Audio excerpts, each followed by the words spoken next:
There once was a boy named Maki. He was constantly saying, "We noblemen," or "I as a nobleman." He had forgotten that his grandfather was a peasant and his father was a common soldier. Even their family name, Miura Yuichi, which is really an absurd one, seemed to him full-sounding, distinguished even. In the evening, while he and his brother were having tea, the cook laid a plateful of berries on the table. They had not been bought, but they were his own berries, plucked for the first time since the bushes were planted near the beginning of the boy's life. Maki laughed with joy, and for a minute or two, he looked in silence at the berries with tears in his eyes. He could not speak out of excitement, then put one into his mouth, and glanced at his brother in triumph. He was like a child at last being given its favorite toy, and said, "These are delicious!"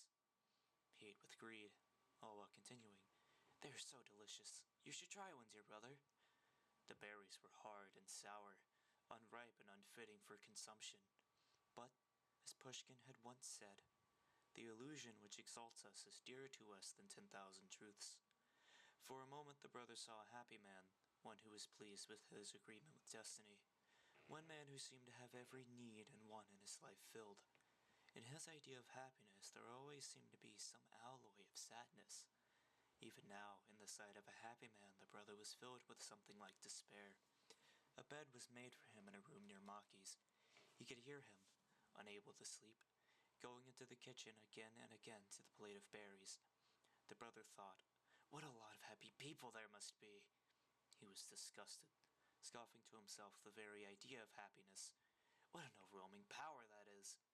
The brother looks at his life and he sees the arrogance and idleness of the strong, the ignorance and bestiality of the weak, the horrible poverty everywhere, overcrowding, drunkenness, hypocrisy, falsehood.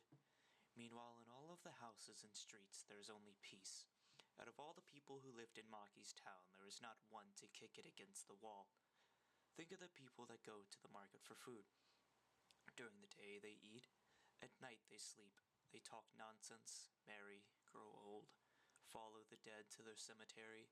One never sees or hears those who suffer, and all of the horror of life goes on where the curtains are down, even though the play never truly stops running.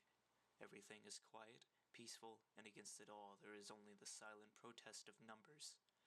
So many go mad, so many gallons are drunk, so many children die of starvation.